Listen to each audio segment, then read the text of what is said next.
Istorya na.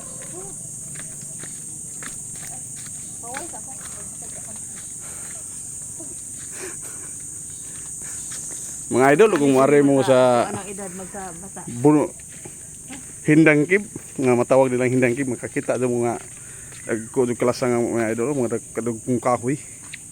Di na mga lubi-lubi. No? Duta ang tatay pa. Naduol pa ta mga idol. Luminduta katong balik-balik ang idol. Oh. Kita dyan mga idol, mga kabatuan, mga panas, diba? Madaghan yung mga bagon. Aga tong unggoy dito sa ubos. Hinlayat na. Kay hilawgan man, gilawgan. Ilang ipakaon ng mga unggoy. Dire-dipita sa kalasangan sa mga hindang cave. Nga di mo taga hindang mo kay bawan re. Oh, step by step ng ilang mga trabaho diri sa atong agyanan no.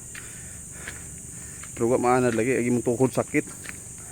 Sakit imong tuhod mga idol kung wa ka maanad mari diri. Kutas. Patungas nga to sa kabukiran aron makita ang kabundukan, para makita ang langob diri sa imabaw. Kita doon na yung langob. Kini usa sa nire oh. Ato sa